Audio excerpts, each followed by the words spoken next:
Hello, hello. If you're watching this back later, hello, welcome. This is Sub Umbra. I'm going to be doing a history video. If you're watching this live, you are also very welcome. Feel free to comment or say something throughout the course of the video. If you have anything specifically you want me to answer, I'll answer all super chats as I'm going along, especially after I'm done the presentation. My hope is that I'll go through the presentation from beginning to end. I'll touch on all the stuff that I want to touch on. I have a little PowerPoint that I'll get to in a second. And then afterwards, I can take questions or talk about the subject matter. I'm going to give it a little bit of time for people to roll in.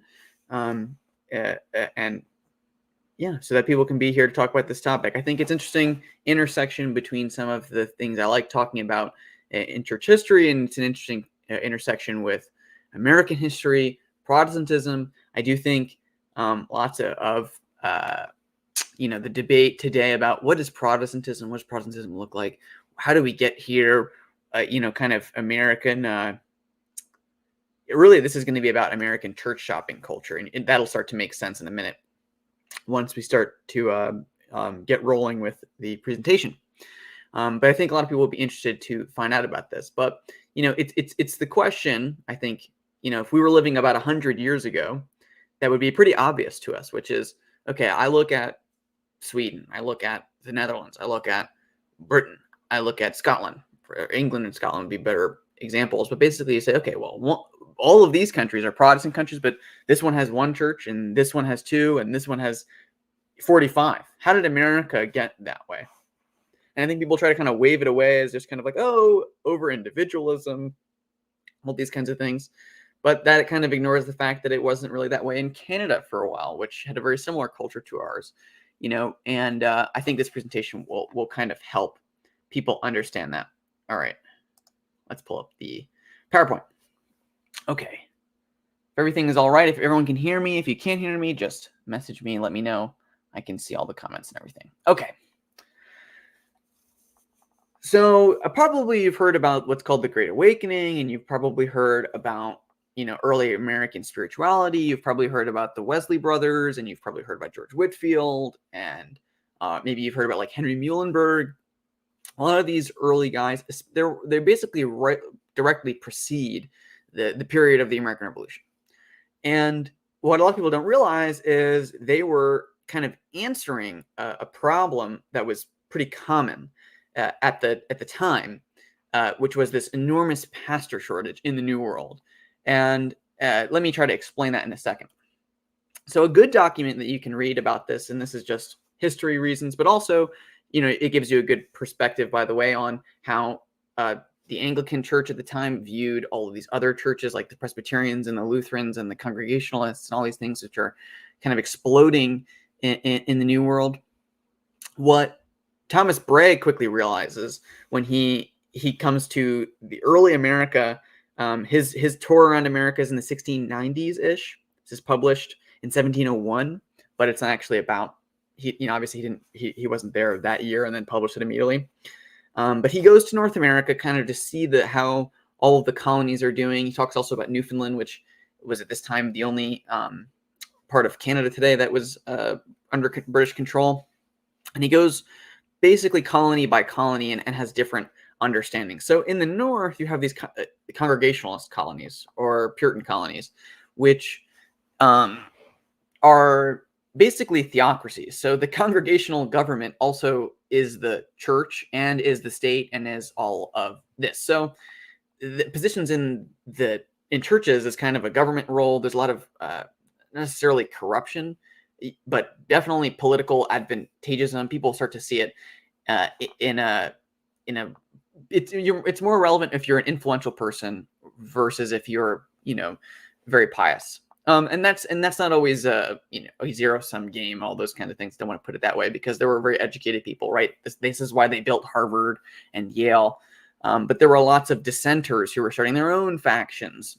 And we'll talk about the Baptists later, but a lot of people don't realize that the history of Baptists in the United States actually doesn't necessarily trace back directly to the London Baptists. There's kind of the London Baptists have their little spark and then it kind of fades. And then you get what are called the separatists. And we'll talk more about those later.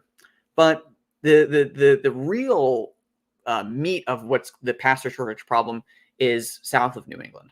So he talks about how at this time in Pennsylvania, there is one Anglican priest who is just going from parish to parish. He says that where there's not an Anglican priest, there are lots of Lutherans, and he says they're fine. And they have also their own pastor shortages, but he's not worried about them kind of going their own way, because a big theme of this is he thinks, well, we don't have enough priests here. So what's happening is people are basically starting their own churches. They're doing their own thing, and their theology is insane, and they're kind of saying whatever they want. He also brings up an issue that Henry Muhlenberg will bring up later in American history. But basically, Americans, because their priests are rotating, they're not actually at these churches full time. There's no staff pastor a lot of time. He's the priest or the pastor or the reverend or the whatever for like 5 or 6 churches. So really who's running this church every Sunday for most Sundays is the vestry. And the vestries start to kind of do their own thing. And then when the priest shows up, is the vestry going to accept him? If he gives a sermon people don't like, will they not let him back next Sunday?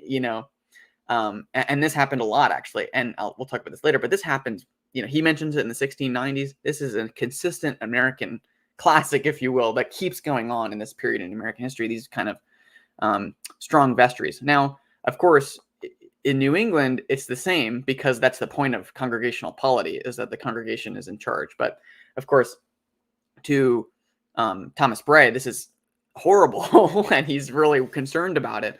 And he starts what's called the Society for the Propagation of the Gospel, which is still around today, but basically a missionary movement. Like, we need to start spending money to get people over to the New World to basically pastor to these people. Not only are they going to have bad theology, but they're just not going to have any theology, because they're not going to have any pastors. They're not going to have the sacraments.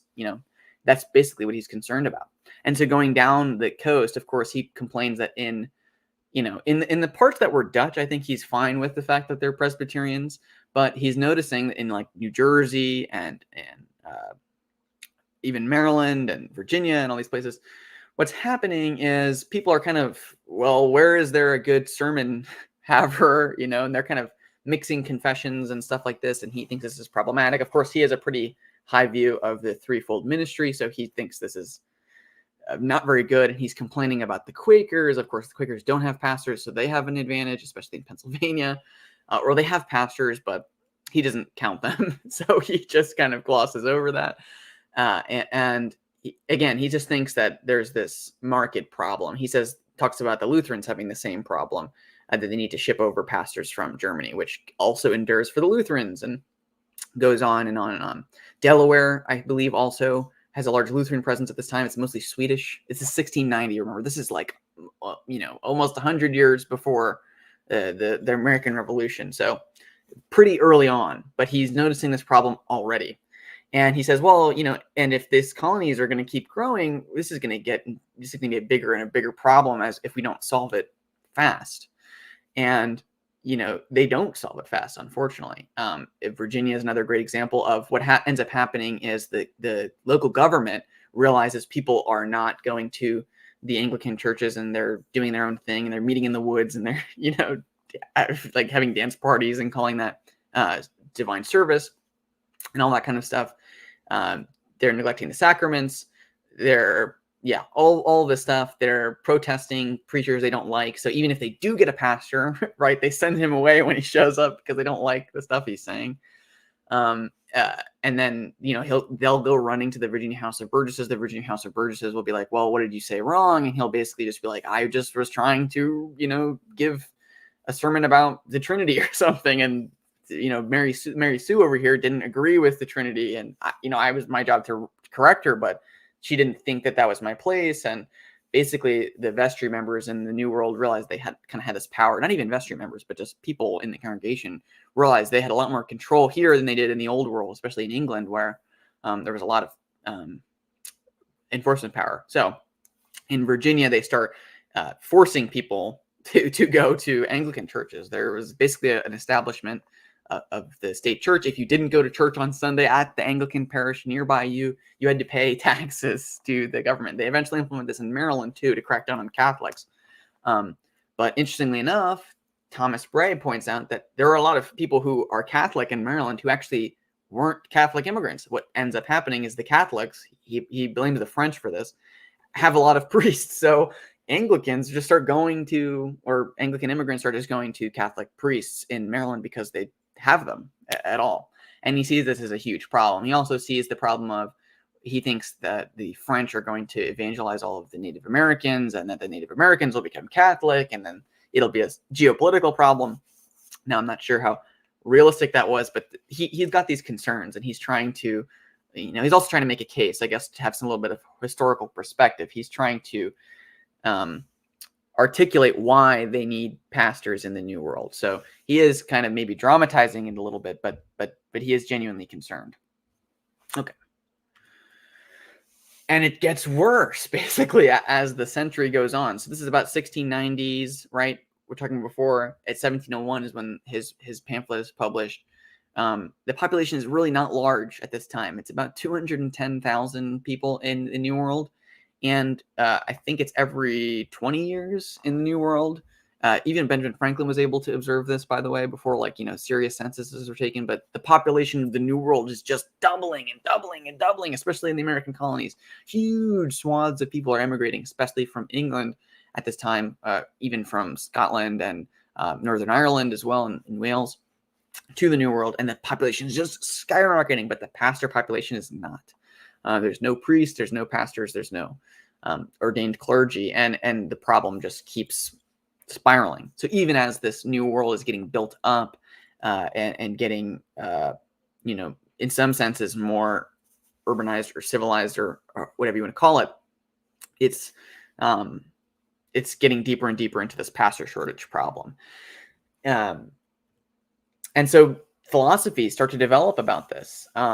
If you study Presbyterian history in the United States for long enough, I know Redeem Zoomer likes to talk about the New Light versus Old Light split, but Presbyterians in the New World basically start to have this disagreement on, well, we can focus on catechizing good pastors, priests. This is kind of the Old Light way of thinking, focusing on doctrine and kind of really disciplining and teaching congregants, the faith, giving them good catechesis, which was sorely lacking, like I said before, especially because it was so hard to discipline congregants in the New World that you couldn't, correct them on their, on the monothelitism or something like that, or you can correct them on the Trinity is a good example, but or even just on their view of the sacraments.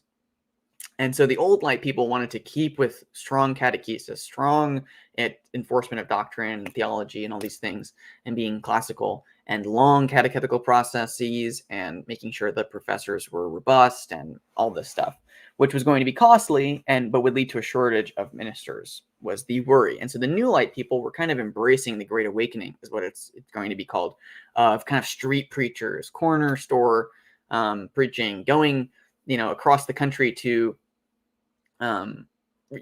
unserved communities and preaching in large pitched tents and stuff, and not focusing so much on obscure doctrine, but focusing on sinners repent, the simple and that's the law, right? And then the gospel of Jesus Christ, and kind of focusing on that. Interestingly enough, Benjamin Franklin, who was not very religious, or especially wouldn't really be considered an Orthodox Christian, actually was a patron of George Whitefield because he just liked the oratory, the rhetoric. He would go to the story he gives, I think, is that he had all this change in his pocket, but in weird lump sums. And when the sermon started, he said, well, this isn't a job. I'm not going to pay him for it. But then he heard the beginning of the sermon, and he's like, maybe I'll give him a copper penny or whatever.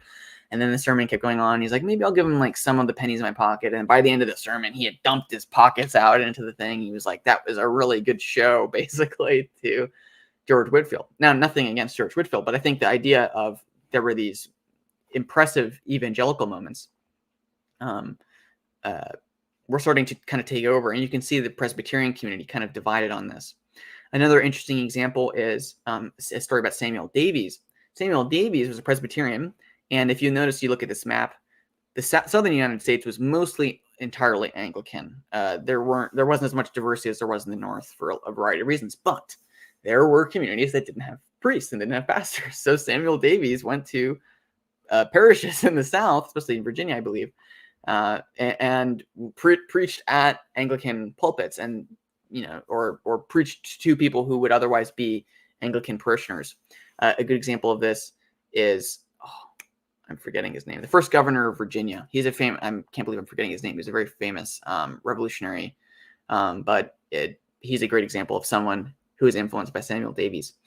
This is where you start to get the Methodists. And really, if you look into the origin of the Methodist Church, what makes Methodists different than Anglicans? There's been hundreds of years of separation at this point, but really it comes down to this moment about the pastor shortage question. The Wesley brothers, who died as Anglicans, George Whitefield, technically an Anglican. I mean, not technically, literally an Anglican. They were preaching to New World people, and they realized this problem very quickly. We need pastors. People need to be, pastored in the New World, and it's just not happening in a normal way. And so they started as priests ordaining new priests, and that was the split, the problem. And you can look into Samuel Seabury, who ends up being the first Archbishop of the Episcopal Church, is trying to get England to appoint a bishop in the New World so that they can have valid priests in the New World. Now, the Methodists basically just say, and they're not getting it. Basically, there's a lot of reasons for this, but one of the big ones is not a lot of bishops or people who would be worthy of the episcopal crozier and mitre, you might say, back in England would find it fitting to take an appointment in the New World. Additionally, there were concerns that this would start to give too much autonomy to the New World, which, after the American Revolution is kind of a, the lost cause at that point, right? But that was the worry, was that it would give them kind of a sense of independence. They have their own bishop, especially, bishops was the hope. Ultimately, not just one bishop, but bishops. And that it would lead to eventual, independence, which it even though they don't do it, it does, but that's a whole other conversation. Anyway, so there are no bishops in the New World. The Methodists start ordaining their own priests, presbyters, you might say, as presbyters. The question of holy orders is really what splits the Methodists from the Anglicans in the New World. And the Methodists start to grow, and they start to see themselves as separate from the Anglican Church. So this is one giant cleave in the kind of dominance you might see at the American Revolution of Anglican identity or Anglican patrimony or Anglican clergy in the New World. And the Great Awakening has a lot to do with that. And this pastor shortage has a lot to do with that. Another problem that's starting to happen, especially in the North, is I was talking, remember, earlier about those separatists. So what had happened in the North was the congregational polity, was pretty much accepted. Then eventually you get Roger Williams, who found the colony of Rhode Island, or the separate state of Rhode Island. But you get these kind of groups called the separatists, people who are congregational in one sense, but they oppose the established congregational churches of the colonies of Massachusetts and Connecticut. And they want to do their own thing. And it's in these separatist groups that you start to get American Baptists start to pop up. And they start rebaptizing people. And it starts to become a concern for lots of the groups involved. Think about this. The Great Awakening, even though all the people I've been talking about before, they were New Light Presbyterians, Methodists, Anglicans in the case of lots of them, Thomas Bray, all of them believe in infant baptism. Congregationalists believe in infant baptism. But these Baptist groups start to pop up all over. And what are they going to do? Well, a new guy is just going to say, I'm a pastor now. Here's my theology. I think we should rebaptize people. They go into a community and they just start rebaptizing people. They basically pastor these unpastored communities. And this is like a civil order problem from the perspective of a lot of the state legislatures. And they want to deal with it. And this is probably where you might have heard of the whipping and the flogging of Baptists in especially Virginia, because Virginia, like I said before, the Virginia House of Burgesses had this rule about how people had to attend their local Anglican parish on Sunday, otherwise they had to pay a tax. The Virginia House of Burgesses was very protective of the Anglican Church for a number of reasons. One, the Virginia stateholders really saw themselves as English gentlemen, and a big part of that was the Anglican Church, and they wanted to make sure that was established. and keeping that kind of civil order was very related to this kind of religious order. And so up until, if you think about this as an early American problem, it really wasn't. It kind of keeps going on. In 1771, David Barrow and Edward Mintz are flogged and humiliated for being Baptists, and for kind of sheep stealing, all these other things, right? The idea that they're just taking Christians into heresy, all that kind of that way of thinking about it. And it doesn't stop really until the American Revolution. Another example of someone complaining about this is Henry Muhlenberg. Henry Muhlenberg was a Lutheran pastor. There's Muhlenberg College named after him. He was very influential. He complains that he comes from Germany, shows up in America. Germany, he's getting all this catechetical stuff. He's very well read about Lutheran theology. In Europe, the big debates between Reformed and Lutheran on the Lord's Supper, and he has all these thoughts. And then he shows up in the New World, and people are debating what does grace mean? There's lots of Pelagianism. There's just it's a mess. There's just full of heresies and huge, serious issues. And when you try to explain them to people, he just points out they don't. It's not even on their radar. They're not thinking about theological issues. They don't understand them. They don't really want to understand them either. He says that a big problem with lots of the imported pastors is they start talking about deeper theological concepts in church, and then it just everyone leaves. People will just walk out and go to a different church on Sunday because they want a more exciting sermon. And I think he laments this, but also advises people his pastors to adapt to kind of dumb down their sermons and have more heartfelt sermons to keep congregants and all that. And this is just and there's people that are concerned about this at the time, but there's not much that ends up being done about it. And eventually, you get the American Revolution. So like I was pointing out before, you still have all these established state churches. Virginia, South Carolina, North Carolina, Maryland are all Anglican. Georgia also is an Anglican state at the Revolution. And there are big, huge questions about the establishment of these state churches, and especially with the American Revolution finishing, and the ideals that are therein, people associate church hierarchy, especially the Anglican Church, with Britain and the old way things were done. And it just continues to spiral. The idea that somebody should just go to whatever church they want to becomes accepted. That was the problem 20, 30 years before the Revolution. People thought, obviously, this is bad. You shouldn't just, go church shopping for whichever one you agree with the most and all this other stuff. And, then you'll start to have spiraling out of control of, you can't teach anybody any new doctrines, all these kinds of things. That just becomes the accepted norm, and intentionally becomes the accepted norm. Thomas Jefferson's famous letter to the Danbury Baptists, where he also distinguishes between church and state. This is where this phrase separation between church and state arises, is not from the Constitution, but from Jefferson's letter to the Danbury Baptists. But also in this letter, Thomas Jefferson lauds the Baptists, and Patrick Henry, who I was trying to think of earlier and I forgot, who was the first governor of Virginia, also it lauds the Baptists as being admirable in their pacifism and in their belief in the separation between church and state, and their sticking to their consciences. But Patrick Henry, who in the early years of his political career was kind of a demagogue and seen of as a rabble-rouser by the Virginia establishment, he is the establishment in the new America after the Revolution. He's the first governor of an independent state, right? There's this rather than struggle against the problems that most of these established churches were dealing with in the pre-revolutionary period, there's a total embrace of this new kind of church shopping culture in evangelical America. And so you go from a country where the vast majority of the people who signed the Declaration of Independence were Anglican congregants to today, the Episcopal Church is in some sense has had a lot of social influence, but the largest church for a long time was the Methodist Church. That then eventually was superseded by the Southern Baptist Convention.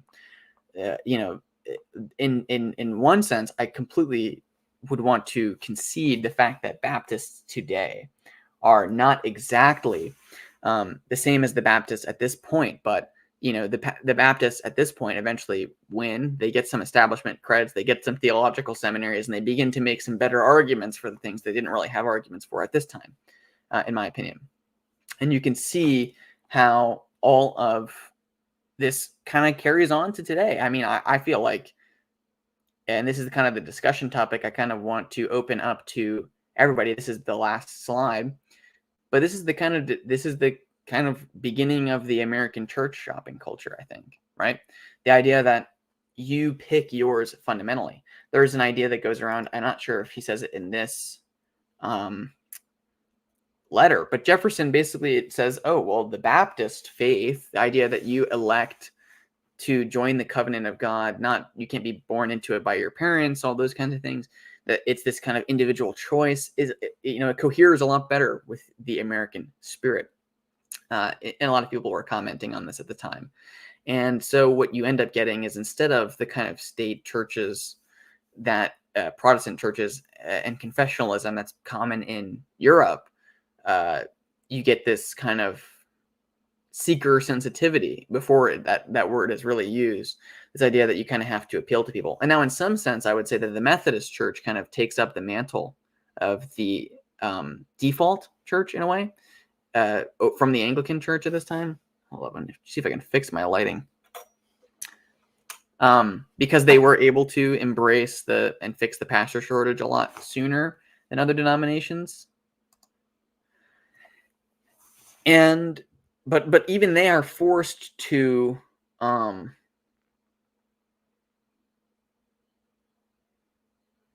they're forced to acclimate to this new kind of economy, the church economy. And I think in a lot of ways, there are some scholars who look at this period of pastor shortages and the vestries having control over religious matters and all of these things, and they see in this the beginning of the American Revolution, and they say, "Oh, look, this is American democracy. This is the kind of popularization of things that were previously seen as hierarchical, and this kind of egalitarianism is brewing in these times." Now, I think for a neutral historical observer who's not very worried about theological orthodoxy, that's perfectly laudable, I guess you might say. But to someone who is worried about a culture of people who just go to whatever church seems nicest to them or seems all these things, and they don't really worry about getting up, they don't really worry about deep theological concepts. I think you can see how, in some senses, this has been a problem for American Christianity. On the other hand, I will say, I think it's interesting to point out that American Christianity has endured a lot longer and a lot stronger for some reason in the face of modernity in a way that European Christianity really hasn't. European countries like France or Czech Republic or Germany or the Netherlands or Sweden, not very religious today. And they have these established churches, and a lot of the people who used to live in these countries kind of fled.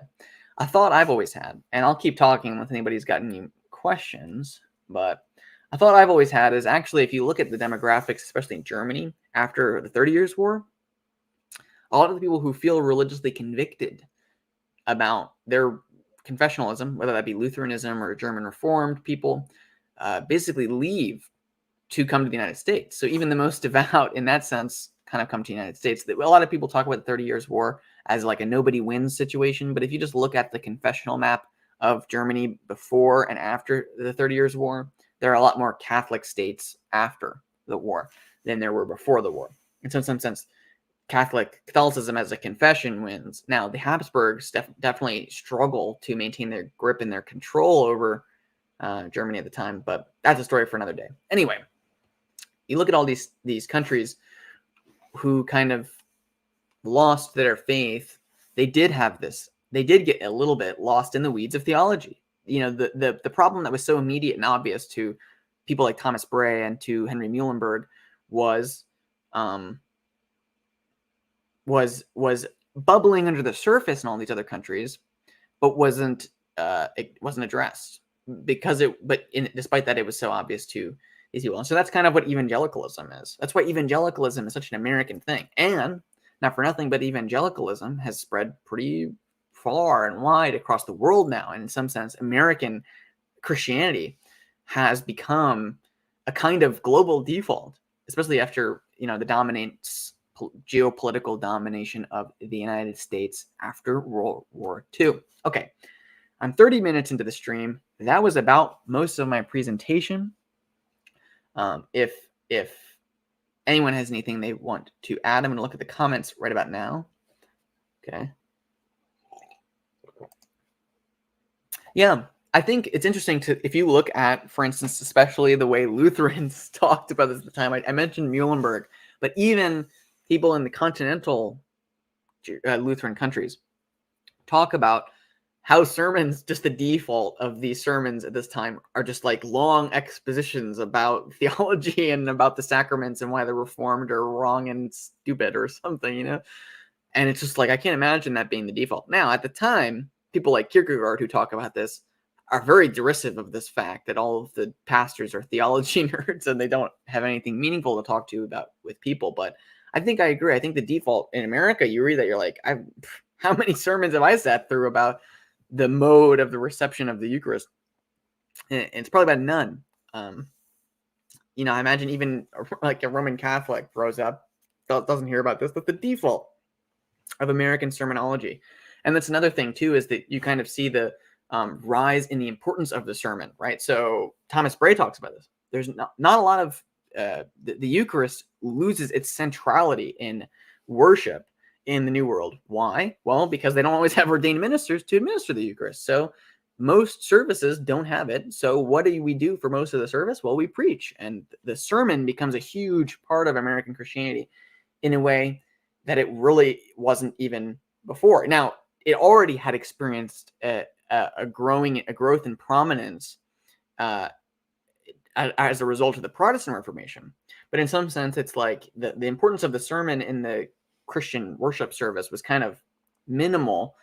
Preaching was a thing, don't get me wrong, for most of you in history. Homilies were important. You can read Church Fathers' amazing homilies, but that just wasn't as big of a part of Christianity until the Protestant Reformation, where it becomes like important to catechize. This is a very Protestant concern, that there's this catechetical process for laymen, that laymen understand the Bible, that laymen read the Bible, that laymen go through the Bible and they think about these things.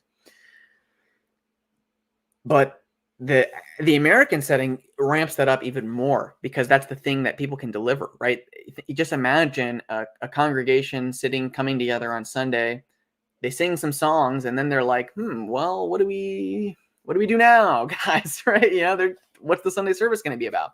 And just somebody with the oratory ability. I mentioned Whitefield before, and can at the very least entertain people. Benjamin Franklin is a great example.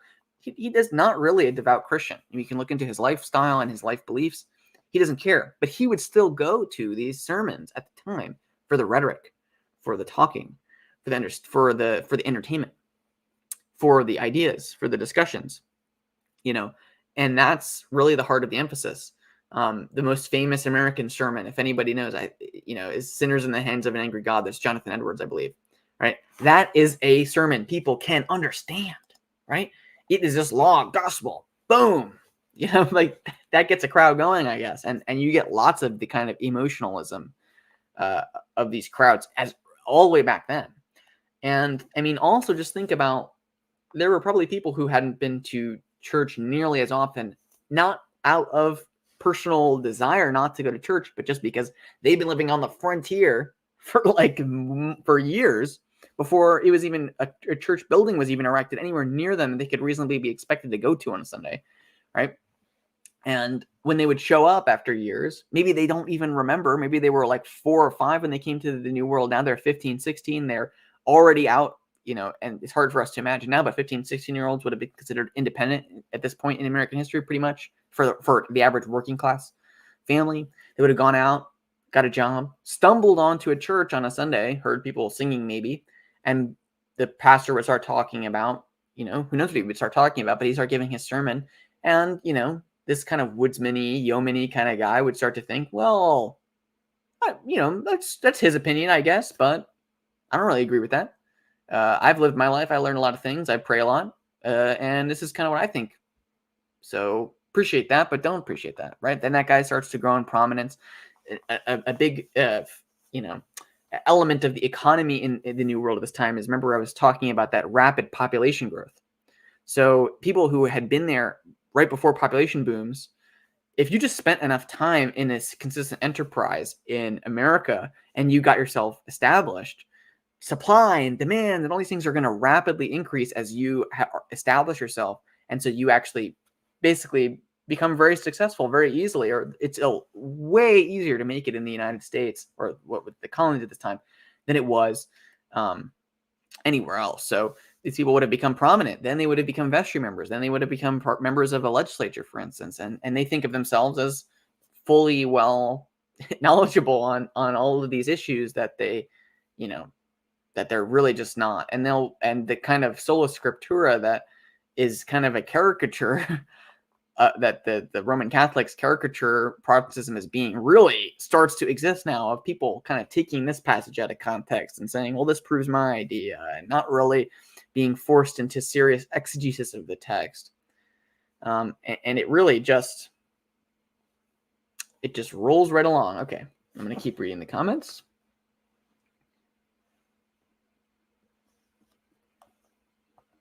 Thank you. I've people have asked me this before about if I'm in law school. I am in law school. Why am I not going into ministry? I like teaching. Well, I do like teaching and I like talking, and it's a good hobby. But I obviously don't talk about this that much on this channel.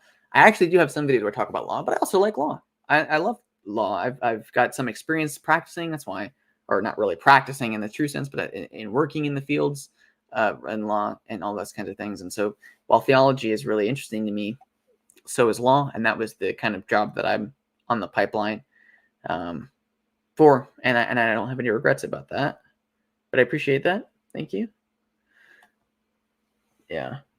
People asking why I changed my name. I do have a long video about that. I might try to cut out the portion of the beginning of that video where I talk about why I changed my name, because eventually some good pals hopped on the thing, Redeems Humor, and the other Paul hopped on, and a really good conversation with them at the end of that. So if you want to know why I changed my name to Sub Umbra, you can watch the beginning of that video. It's only the first 30 or so minutes.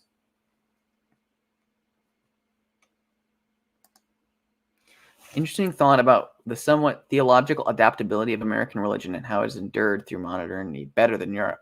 I think that's true. I think what happened in modernity, this is also a thought I want to write more about, but in the modern West, that attitude of kind of the individual's ability to discern truth on their own through empirical, method, or whatever the method might be, is a lot stronger than it was in the past. People just believe that they are capable of knowing things on their own, like that they could come to an answer about who God is, if God exists, on their own. Think about that. Isn't that a weird thought? We've all, I would say for the most part, assumed that if God was real, I as an individual would be capable of doing the research necessary to know or not know. And now, whether or not that's true, I think we can talk about that, but that's not really an assumption a lot of people would make. Most people, for most human history, would have understood, traditional wisdom, the wisdom of people, of collectives, vastly outpaces my individual ability to understand, whether or not God exists, let alone the entire theological contents of the Bible, for what they are.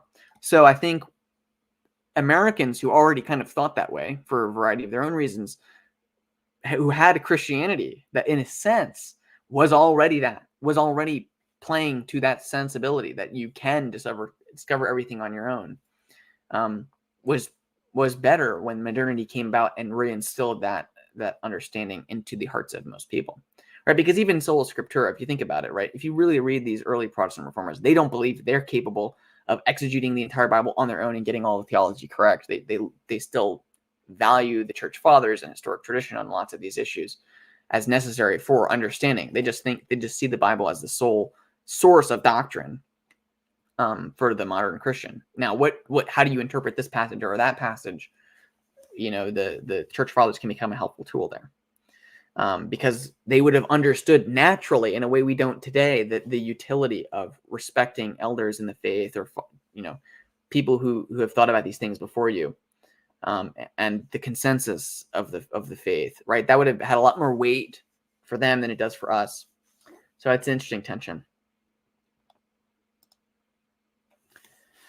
Perhaps there is a pragmatic tension between the need to make church and sermons accessible to the common man while still finding a way to maintain theological depth and vitality. Totally agree, Dallas.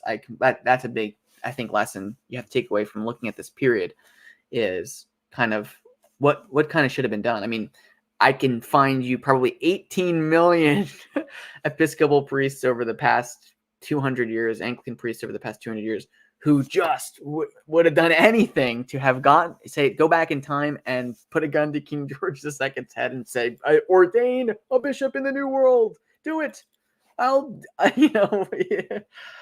Just so that there wouldn't have been this, for instance, the schism between the Methodist and the Anglican Church, which, in some ways, it's interesting to see that it might be kind of reversing with the ACNA, with the GMC splitting off from the UMC. I think I'm seeing a lot of Methodist pastors and priests kind of coming back to the Anglican tradition, which is, I think, really a positive thing for the body of Christ. And it's kind of healing this, what we can all look back on, or we all should look back on, as a needless schism. I think there was fault on both sides, you might say, that the Anglicans were too, or the English Anglicans were too kind of snobby to create a New World bishop, and then the Methodists kind of breaking the rules to start their own priesthood without, in a way, violating the sacrament of holy orders. Do you think modern American culture could allow deep theological subjects and scholarship to go mainstream in preaching again on any level? I think we're kind of seeing that now. A part of this little talk, I think, is a weird kind of, we're seeing a reverse of this today. I mean, I've talked about this in my Christian Thaw video, but I think that's kind of what Jordan Peterson's doing, in a way, is he's making these things accessible. And then you'll find, people are having intense theological conversations about the Filioque on Twitter. And it's like filling my Twitter feed. I imagine those conversations were happening 10 years ago on Twitter, but I don't think they were happening in this volume. I do think people in larger numbers today than in the past. That does not mean that they're the majority by any sense, but certainly larger numbers are addressing these issues and realizing that theology matters too, right? Because there's always this perennial temptation to say, "Oh, does this really matter? Does this, this little random thing?" If you look into any of the histories of the church councils that were deciding serious Christological issues, there was always a temptation by people like emperors or even Pope Honorius to kind of say, "Come on, guys, can't we just agree to disagree and move on? This isn't a big deal." But I think you start to see down the line, down the stream, when one theological thing is kind of off here, it starts to cause some ripple effects that really start to take deep root in the way we practice our faith. I would say theological liberalism is a good example of this. People kind of initially said, "Oh, come on, like we don't have to admit biblical inerrancy anymore because, but we'll still keep all the Christian values and all the Christian message, and we'll just be a little bit skeptical about some of the parts of Scripture that seem to contradict, and then move on." And then you see the fruits of that theological liberal movement today in a lot of the mainline churches has led to pretty much total apostasy on all of the essentials, or at least not caring about the essentials. And I think a lot of that is true about all these other theological issues, and people are realizing that. So deep theological conversations are kind of bubbling up again.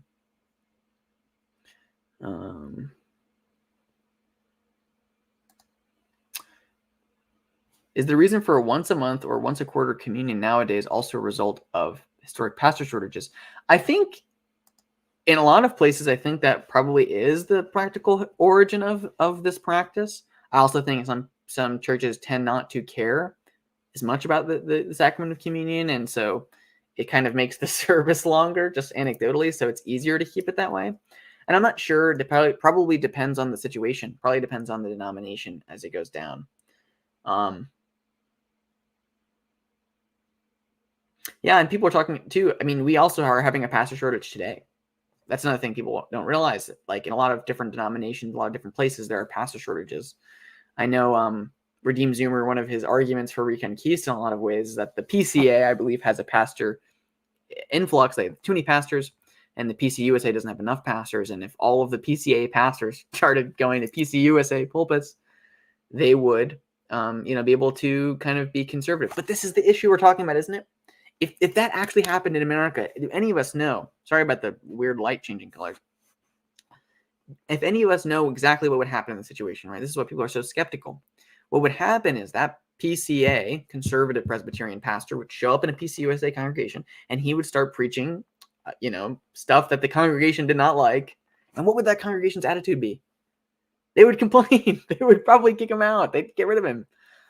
Even though that's not really how Presbyterian church government is supposed to work, isn't it? Same thing would happen with an Episcopal priest. Same thing happens in even in conservative denominations. That's actually relatively new. We don't realize this, but people have always. I mean, the discipline of the church was very strong in the early period, but it stayed very strong. Church elders and pastors and priests were allowed to discipline congregants in a way they just aren't in American Christianity, especially on theological issues.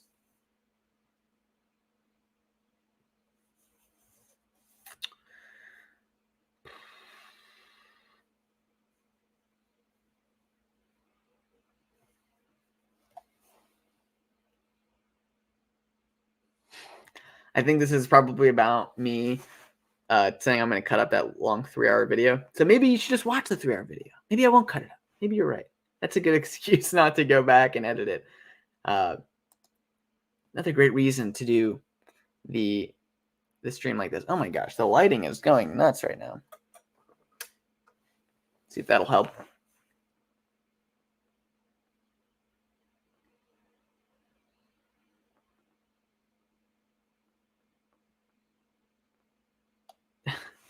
Yeah, people talking, interesting stuff. Okay.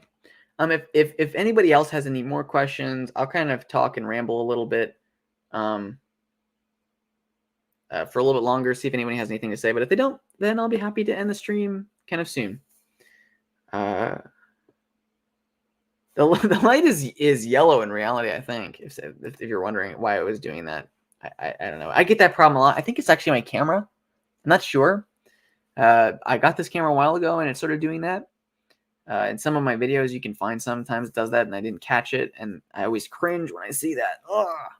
So I might have to get a new camera and a new mic and something soon like that. But it's just so hard to convince myself to take the expense out and do that when I've got working equipment. Like it's not really a problem. And I just spent so much money fixing my computer. Some of you may know about that.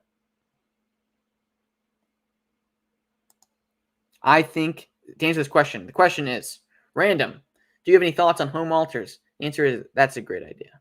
I think as long as it's reverential and you kind of do it in coordination with your priest or something like that, you kind of get it. You do it in a good way. Yeah, I would say ask your priest about it and help and get them involved in the process. Maybe especially if you intend on like consecrating it or anything. But having a prayer corner, in some sense, is that a home altar? I know people who have in the past, especially more well-off family people, I know have like a side chapel in their house. So that side chapel can have an altar and it be consecrated. I know a lot of ACNA churches today started off as side chapels because when they left the Episcopal Church and the Episcopal Church was kept their building from the congregations moved into parishioners' personal chapels, and then those personal chapels got expanded and are now full church buildings. So a lot of those, have altars in them and all that stuff. So that's good. I am comfortable sharing the parish that I go to now is in the Diocese of Christ Our Hope. It's a very good diocese. I love everybody in. I've been to a couple parishes in our diocese. It's non-geographical. More conservative is not ordained women, all those kinds of things. So, yeah, that's where I'm at.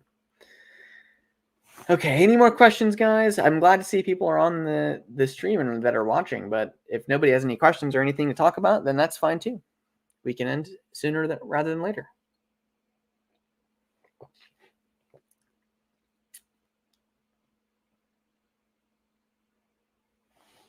This is actually a good question, maybe to close on too, because it's kind of a recurring topic in this video. But the question is, do you think the average person is capable of being able to understand some of the intricacies of theology? Specifically, Orthodox Trinitarianism would be a good example of what I'm asking about. Yeah, I do think people struggle with this. I mean, here's my inclination. My inclination is always to be like, yeah, come on. No, there will never be a moment where everybody understands that there's distinction, this, that, and the other thing. When people often do understand those things, the cynical part of me wants to say, oh, they just know how to repeat the words right about persons and essence, all that kind of stuff. But I do think people can understand. I remember when I first became Christian, I didn't really understand the Trinity, and also it was a stumbling block for me coming from Judaism too, because I'm like, so they say they're the continuation of Judaism, but the Judaism I grew up in is monotheistic, and they are tritheistic, which obviously I was wrong, but that was what I thought, right, when I was first encountering Christianity, and then it had to be kind of explained to me in a different way, and once I got it, then I got it, Now it's doing this again.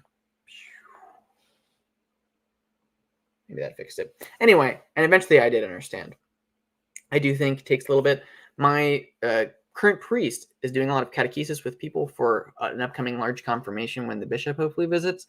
And he's explained it to people, and people are really, he talks about people kind of slowly coming to understand the Trinity. I think those kinds of issues, if you really get a good explainer, if you get someone really kind of addressing these issues, I just have to change the light every once in a while so it stops doing that. People can understand. People can come to understand, in my opinion, some of these issues. It's possible. It's hard, but it's possible. I got a lot of questions in the last 5 seconds, so I guess we can keep going. How can you be confident it is thawing? So, okay, I'll read the full question. I know you made a video about the thawing of the Christian winter, but how can you be confident that it is thawing? It really seems to me like the LCMS, I imagine this person has a relationship with the LCMS, at least is trying to become more liberal. I've heard about, this may be a reference to a specific controversy that I've heard a little bit about, and I don't want to comment on that specific controversy, but I do understand the sentiment. What I will say is, I think there is an institutional battle in a lot of these churches. The ACNA is a great example of this. It is definitely not the exception to this, especially in a conservative denomination, okay? There is a battle against institutional problems with Christianity. What this is not the same as is a revival of the faith, which I really do think is going on now, an intellectual revival of the faith, the kind of young men coming back to Christianity kind of thing that hasn't happened for a while. I saw something that was like, why are only young men coming back to Christianity? Because of Jordan Peterson. Isn't that a little problematic? And I can see why you might think that way, but this is ignoring the fact that actually before the Jordan Peterson thing, churches, regardless of denomination, skewed female. This is the thing I always tell guys. I have friends in real life who are more conservative, or they're more disillusioned with modern sexual norms, and they're always coming to me and they're saying, girls today, women today, blah, blah, blah. And I'm like, women today that like, if you went to church, there are tons of women who are very conservative and want a traditional family and all those kinds of things. Now, that's not all of them. I understand that, but it's more common there.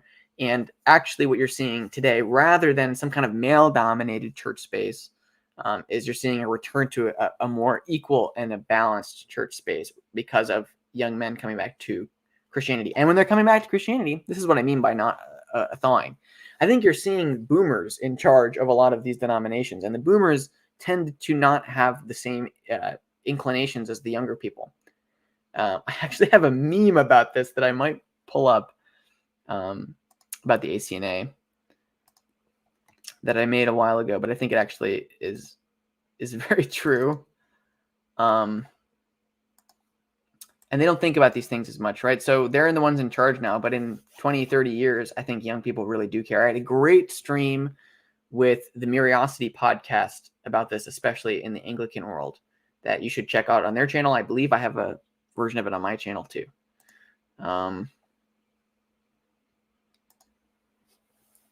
This is a weird way of displaying this, but you know, it's got to be what it's got to be.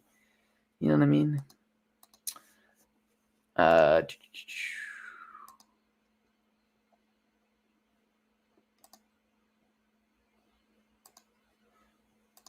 I'm going to try to show you guys this meme in a sec, if that's all right with you guys.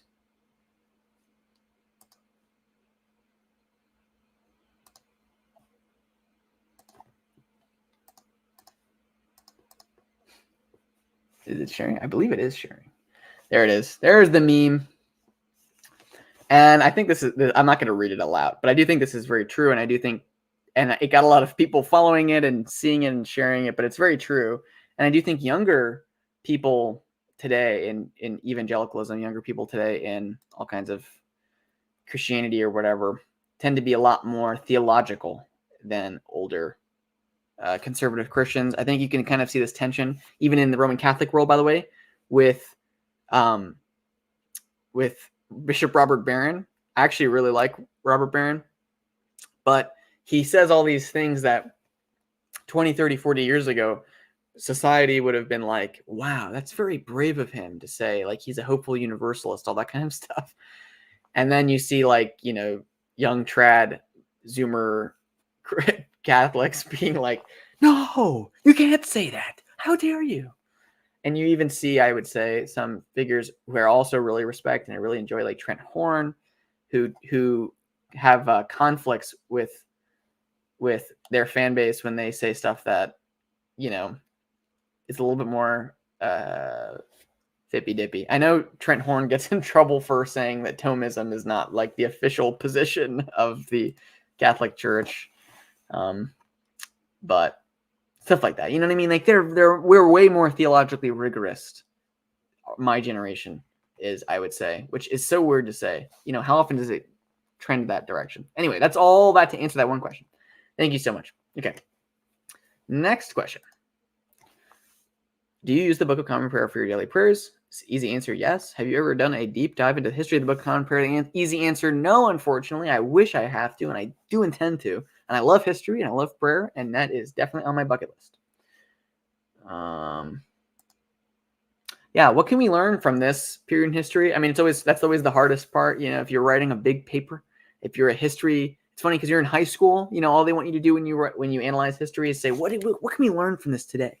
But then when you actually get into like history academia, they would like shout at you and yell at you if you try to take a lesson out of it. So, and say like definitively, this is what we should learn from it.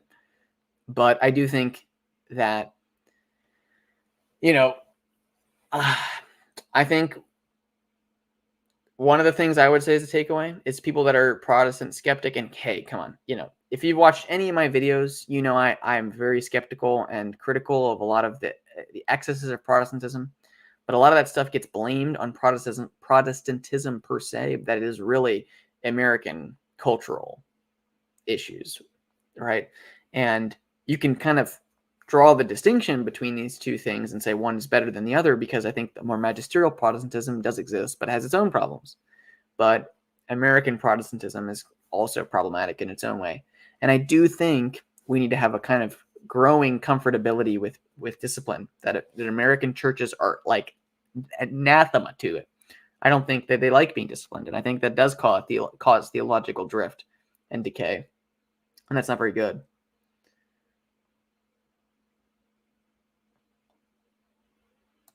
Yeah. Difference between Europe and America. Thanks. I appreciate this comment. I know, right? Who like Redeemed Zoomer and the other Paul and everything.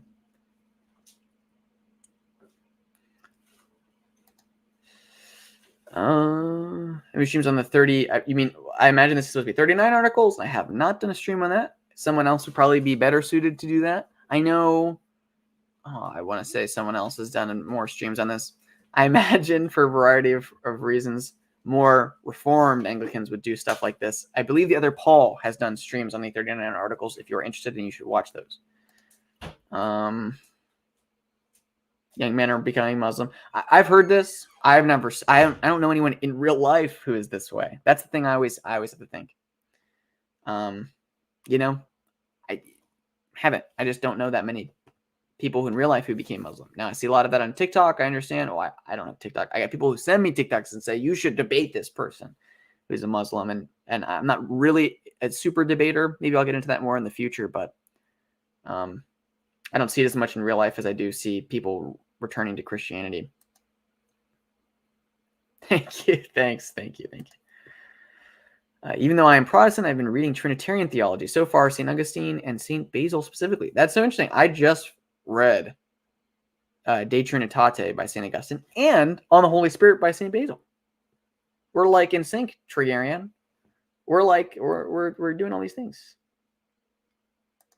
CNA Zoomer was totally me. You guys can put it back up. People that missed my dank meme, I'll leave it up for anyone who wants to read it. Yeah, I just think that, and it's very true. Okay, to me, the idea. Hopefully, I'm not blocking. Well, let's do something spicy with this. That's not that much better. To me, the idea of the Trinity makes more sense without the Filioque, but Redeemed Zoomer has said that it's an important point of doctrine for Protestants. Is he right? Should I reconsider? I always get in trouble when I talk about the Filioque, so I won't talk about it too much, but it is important. That's what I'll say. It is an important doctrine. Look into it. If you're the guy that said he read St. Augustine. St. Augustine seems to be teaching a version of the Trinity. What I will say is I think there's a lot of people that get confused about what the East is saying. And they think the East doesn't affirm any kind of the Son sending the Spirit. They do. It's called energetic procession in Eastern theology. You can read about this in the Cappadocians. Actually, St. Basil, interestingly, does not talk about this that much. He just talks about the Spirit proceeding from the Son. The distinction, and it's a very specific distinction, is double procession.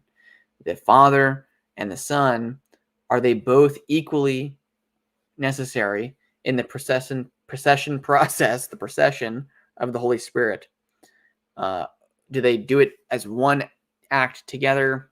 I won't get too much into that. And that would be called hypostatic procession, which the West was teaching. Originally, the Filioque controversy was resolved by St. Maximus, who was able to say, oh, actually what the West means to the Eastern people, what the West means when they talk about the Spirit proceeding from the Son is energetic procession. And the East was okay with that. That's why there was hundreds of years where the Filioque was said and not said in the same time in the church. Now, which side is correct? You can look into that yourself, but I do think it is important. It is a Trinitarian doctrine issue. And Redeemed Zoomer is right to say that most Protestants have been on the Western side of this issue. I'll say that. I wonder whether greater theological rigor is actually in part a result of non-rigorous people leaving. I think that's probably true. Yeah, so he did mean 39 articles. Yeah, it's funny you say that because I do believe there are earlier versions of the 39 articles with different numbers. So obviously there's the 6 articles, which is the original version, which was way more Anglo-Catholic. I talk about that in my Stephen Gardner video, which is not called my Stephen Gardner video, but I should do a redo of that. I love Stephen Gardner. Definitely look into him if you haven't. He's an interesting character from the English Reformation.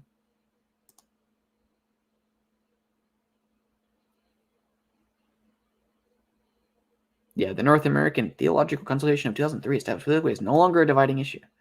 Interesting. I'm assuming from your logo, you're Orthodox, you're Eastern Orthodox.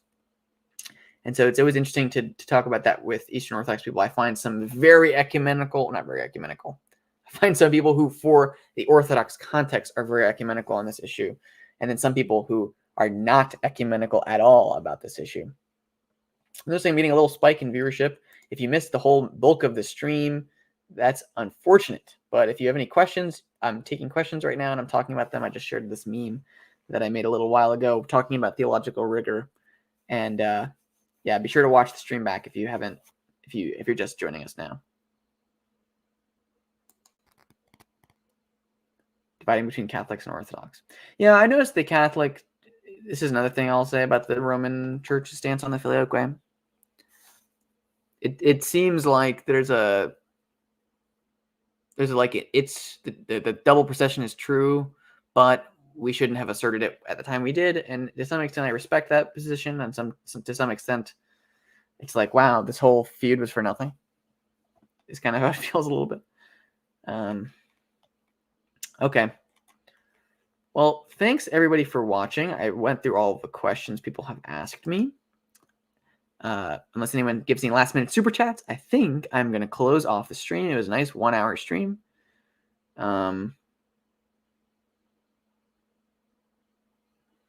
Yeah.